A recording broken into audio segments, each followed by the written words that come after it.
Hello दोस्तों, आप सभी का दिल से स्वागत है इस चैनल पर। और आज हम कंटिन्यू करेंगे वेगाबॉन्ड मांगा का होजोइन आर्क चैप्टर 36 होजोइन से। इस अमेजिंग मांगा को लिखा है ताकेहिको इनो ने। दोस्तों, अगर आप इस वीडियो को पहली बार देख रहे हैं तो वेगाबॉन्ड मांगा का वीडियोस का लिंक डिस्क्रिप्शन पर है, जहां से इस मांगा की वीडियोस को देख आप स्टोरी आर्क को समझ सकते हैं। चैप्टर 36 की स्टार्टिंग में मुसाशी और ताकुआन वहां पहुंच चुके हैं जहां से उनके रास्ते अलग होने वाले हैं। यहाँ से ताकुआन याग्यू के पास जा रहा है, जो अब तक मुसाशी को मालूम नहीं था। ताकुआन मुसाशी को भी साथ चलने को कहता है, लेकिन वो कुछ नहीं कहता। होजाइन टेम्पल, जो कि नारा में कोफुकुजी मैदान में स्थित है और फेमस है स्पीयर टेक्निक के लिए। वहीं मुसाशी जंगल में अगली चैलेंज की तैयारी कर रहा है। उसके मन में अभी भी बीती बातें ही चल रही हैं कि जब वो 17 साल का था तब उससे सभी नफरत करते थे और उसे डीमन बुलाते थे, लेकिन एक स्वॉर्ड्समैन के तौर पर वो स्वॉर्ड्स के लिए डिवोटेड था और ताकतवर भी था। मगर अब उसके दिमाग में बस ओत्सु ही घूम रही है, वो बस उसे डिस्ट्रैक्ट कर रही है। जबकि ताकुआन का मानना है कि ये परफेक्टली नेचुरल है। जो लोग इस फीलिंग को जितना दबाते हैं उतना ही अननेचुरल होते हैं। मुसाशी, तुम वही हो जो स्वॉर्ड्समैनशिप के लिए किसी भी हद तक जा सकता है, और वो भी जिसने मेरे साथ मजाक किया था। दोनों ही चीजें तुम्हारे वजूद का हिस्सा हैं। खुद को पहचानो और खुद को स्वीकारो। तुम्हारी ट्रेनिंग यहीं से शुरू होनी चाहिए। मुसाशी जानता है कि वो ओत्सु को मिस कर रहा है। वो उसे अपनी बाहों में लेना चाहता है। वो पहली बार अकेलापन महसूस कर रहा है। अगली सुबह उठते ही वो अपनी ट्रेनिंग स्टार्ट करता है। उसकी बॉडी के घाव अब भर चुके हैं। कंटेंडर्स साफ हैं, जो हैं योशिका शिचिरू और योशिका डेंसिचिरो, जिन्हें उसे हराना है। और उन्हें हराने के लिए उसे और भी स्ट्रॉन्ग अपोनेंट्स का सामना करना होगा। जितना ज्यादा ताकतवर होंगे उतना ही अच्छा। उसे किसी भी हालत में जीतना ही होगा, तब वो इनविंसिबल होगा। वहीं जोटारो अभी भी जंगल में है। उसे समझ में नहीं आ रहा है कि आखिर बड़े लोग एक बच्चे से दूर क्यों भाग रहे हैं। इसी रास्ते में जोटारो दोबारा मुसाशी से टकराता है। मुसाशी जोटारो से पूछता है कि वो पूरे रास्ते चलकर आया, वो वापस अपने पेरेंट्स के पास क्यों नहीं लौटा। लेकिन जोटारो के पेरेंट्स नहीं है, फिर वो अपने मालिक के पास जा सकता था। जोटारो टूट जाता है और रोते हुए बताता है कि उसके मालिक ने ही उसे मुसाशी के डिसिपल बनने के लिए कहा। उन्होंने ही उसे मुसाशी को सर्व करने के लिए भेजा। जोटारो ने उनके लिए बहुत मेहनत की थी, लेकिन वो उनके लिए एक मुसीबत ही था और अब उसके पास जाने के लिए कोई जगह नहीं है। वो भी चाहता है कि उसे किसी और पर डिपेंड ना होना पड़े। वो स्ट्रॉन्ग बनना चाहता है और इसीलिए वो मुसाशी का डिसिपल बनना चाहता है, ताकि वो समुराई बन सके। वो दोबारा मुसाशी को मास्टर पुकारता है, लेकिन इस बार मुसाशी उसे कुछ नहीं कहता। मुसाशी जोटारो को बताता है कि उसकी जिंदगी में एक लड़की है जिससे वो प्यार करता है। दोनों के पास ही जाने के लिए घर नहीं है, लेकिन अब मुसाशी को एहसास है कि वो लड़की उसके जीने की वजह है। और वो जोटारो से कहता है कि चलो साथ में स्ट्रॉन्ग बनते हैं, चलो होजोइन टेम्पल चलते हैं और उनके मशहूर स्पीयर टेक्निक को हराते हैं। वो कोफुकुजी ग्राउंड पहुंचते हैं, जो काफी बड़ा है, और काफी देर तक आसपास भटकने के बाद भी उन्हें होजोइन टेम्पल नहीं मिलता। तभी उन्हें एक मॉन्क दिखता है जो खेत में काम कर ही रहा होता है। जोटारो उन्हें आवाज भी देता है, लेकिन वो कोई जवाब नहीं देते। तब जोटारो उनसे बदतमीजी से बात करता है। इसी दौरान मुसाशी को उस मॉन्क से खतरा महसूस होता है और वो तुरंत ही जोटारो को बचाने के लिए भागता ही है। ये देख उस मॉन्क का फावड़ा सीधे मुसाशी को लगता है, लेकिन ये बस मुसाशी का वहम था, या यूं कहें ऐसा हो सकता था। जोटारो को कुछ समझ में नहीं आया कि क्या हुआ, और वो उनके पास जाकर होजोइन टेम्पल के बारे में पूछता है, जो मॉन्क उसे बता देते हैं। मुसाशी को कुछ समझ नहीं आया। उसने क्या वाकई में मॉन्क के खून की प्यास महसूस की थी, या ये बस एक वहम था। मॉन्क मुसाशी को देख कहते हैं कि तुम्हारे अंदर बहुत ही ज्यादा खून की प्यास है। क्या तुम एक बूढ़े आदमी को मारना चाहते हो? वहीं होजोइन टेम्पल में स्पीयर ट्रेनिंग चल रही है, जहां एक मॉन्क एगॉन दूसरे मॉन्क को हरा देता है, जो कि दूसरे मॉन्क के लिए सम्मान की बात है। और दूसरा मॉन्क एगॉन के वहां से वहीं बेहोश हो जाता है। एगॉन के बुलाने पर एक समुराई वॉलंटियर करता है, जो कुछ समय तो एगॉन के सामने सर्वाइव करता है, लेकिन आखिरकार वो भी हार जाता है, जिसे एगॉन फिर वही कहता है कि तुम्हें एगॉन से हारने का सम्मान मिला। और वहाँ जियोन तोजी की एंट्री होती है, जो आते ही कहता है और तुम्हें जियोन तोजी से कटने का सम्मान मिलेगा। इस पर एगॉन भी चौंक जाता है। दरअसल जियोन तोजी एगॉन का नकल उतार रहा था। वो वहाँ पर दूसरे समुराई को बैठे देखता है, जिसमें मुसाशी नहीं है। कि तभी टेम्पल में एक मॉन्क जियोन तोजी को कन्फ्रंट करते हुए कहता है कि यंग मैन, तुमने होजोइन टेम्पल के मशहूर स्पीयर टेक्निक का नाम तो सुना ही होगा। तुम्हें मालूम भी है कि तुम किससे पंगा ले रहे हो? या तो तुम अच्छे स्वॉर्ड्समैन हो या फिर कोई एक्टर। और वो आगे बढ़े जियोन तोजी के गोटे दबा देता है और तो सभी तोजी का मजाक भी उड़ाते हैं। तोजी को एक मॉन्क की ये वल्गैरिटी पसंद नहीं आती। वो बताता है कि सभी को लगता है कि मास्टर शिचिरू और मेरी उम्र काफी कम है, लेकिन यकीन मानो मैं तुम्हारी ही उम्र का हूँ। लेकिन तुम एक बात भूल रहे हो, मैं तुमसे डरा नहीं हूँ। अब सब समझ जाते हैं कि तोजी ब्लफ नहीं कर रहा है और न ही वो घबरा रहा है, लेकिन मॉन्क का मन उसे सबक सिखाने का है और वो एगॉन से एक छड़ी मांगता है। वो मॉन्क तोजी का सामना करने के लिए बिल्कुल तैयार है, जिसकी उम्मीद सफर की बोरियत उतारने के लिए तोजी को भी है। तोजी मॉन्क का सामना करने के लिए अपनी असली तलवार निकाल लेता है, जो वहाँ दूसरे मॉन्क के लिए ये मामला सीरियस होने लगा है। है। तोजी फिर कहता है मैं लकड़ी की वुडन स्वॉर्ड ले लूं, लेकिन मॉन्ग ओवर कॉन्फिडेंट है और थोड़ी देर बाद वहाँ एक चीख गूंजती है जो उस मॉन्ग के हाथों के कटने की है। मॉन्ग देखता है कि उसके दोनों हाथ जमीन पर पड़े हैं और वहाँ सभी को सांप सूंघ जाता है। उस मॉन्ग का पूरा शरीर ठंडा पड़ा हुआ है और अब तोजी की बारी है। तोजी उस छड़ी को उठाकर कटे हाथ झटकते हुए दूसरे मॉन्ग की तरफ देखता है। वो उसे लड़ने की चुनौती देता है, लेकिन किसी भी मॉन्ग की हिम्मत नहीं होती और वो अपनी स्वॉर्ड वापस रख। एक दिन में एक ही मॉन्ग डिसाइड करता है। वो उनसे कहता है कि कल मैं दोबारा आऊंगा, देखते हैं कि मियामोटो मुसाशी आता है या नहीं, इससे पहले कि मैं तुम लोगों से निपट लूं। उम्मीद करो कि वो जल्दी आ जाए, तो कल मिलते हैं। तोजी के जाने के बाद उस दूसरे मॉन्ग को सजा मिलती है क्योंकि वो डर गया। एगॉन को उसकी कायरता जरा भी पसंद नहीं आई। वहीं मुसाशी से मॉन्ग कहता है कि तुम्हारे अंदर बहुत गुस्सा है, मुझे लगा कि तुम मुझे मारने आए हो, जिसके लिए मुसाशी उनसे माफी मांगते हुए कहता है कि कोई गलत फहमी हुई है, मुझे लगा कि आप मुझे मारने वाले हो। मॉन्ग मुसाशी से कहता है कि तुम्हें अभी बहुत कुछ सीखना है और वो मुसाशी का नाम पूछते हैं। मुसाशी के नाम बताते ही मॉन्ग कहता है कि तुम में दया की भावना नहीं है, क्योंकि वो मुसाशी के अंदर खून की प्यास को महसूस कर सकते हैं। जोटारो को लगा कि मॉन्ग मुसाशी का मजाक उड़ा रहा है और वो मॉन्ग की तरफ भागता है कि मॉन्ग जोटारो को डांट देते हैं, जो जोटारो को भी डराने के लिए काफी था और मुसाशी अपनी तलवार निकाल लेता है। ये बस उस मॉन्ग का टेस्ट करने का तरीका था।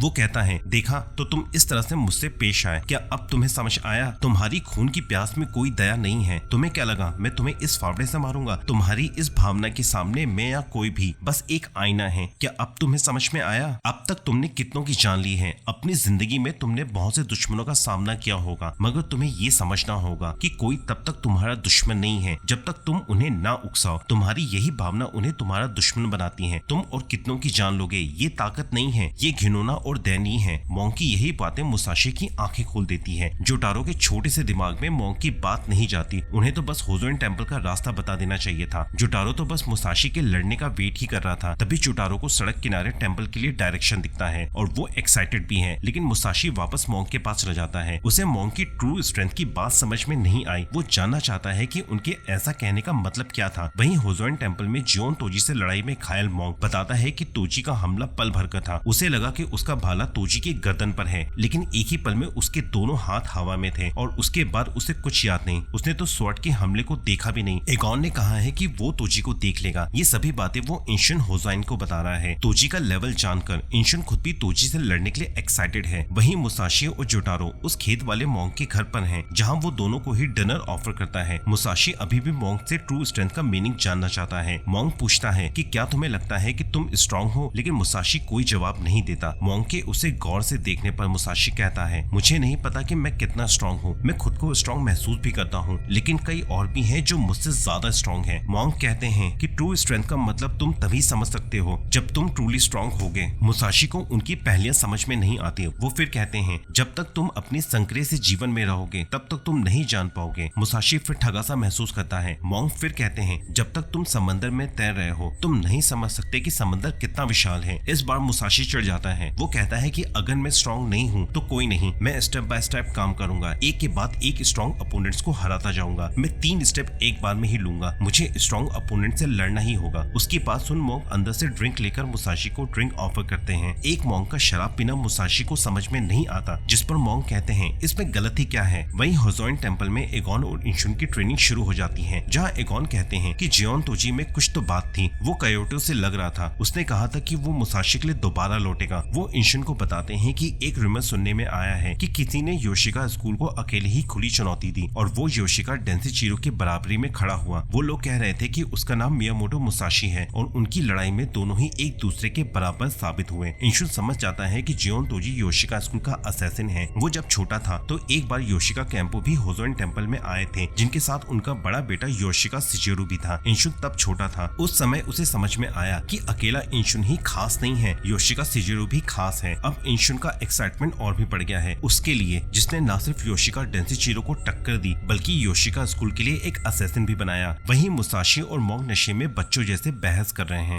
मॉन्ग कहते हैं सच तो सामने है लेकिन छुपा हुआ है जो तुम्हें खुद ही समझना होगा। चलो एक बार मान लेते हैं कि तुम ट्रू स्ट्रेंथ को समझ गए, मगर क्या तब तक तुम खुद को जिंदा रख पाओगे? मॉन्ग का ये सवाल मुसाशी के लिए भारी था, जो उसे पूरी रात जगाए रखती है और सुबह होते ही वो तैयार है अपनी अगली लड़ाई के लिए। वो बिना मॉन्ग या जोटारो को डिस्टर्ब किए वहाँ से निकल ही रहा होता है कि तभी उसके पीठ पर लाठी पड़ती है। मॉन्ग उसे समझाते हैं कि छड़ी की पहुंच दूर तक होती है, इसे याद रखना। और यहाँ पर ये वीडियो खत्म होती है। दोस्तों हमने चैप्टर 36 से 39 कवर किया है। ये वीडियो आपको कैसी लगी मुझे कमेंट सेक्शन में बताएं। अगर वीडियो पसंद आए तो लाइक करें, चैनल पर नए हैं तो चैनल को सब्सक्राइब करें। मिलते हैं अगली वीडियो में, तब तक के लिए गुड बाय।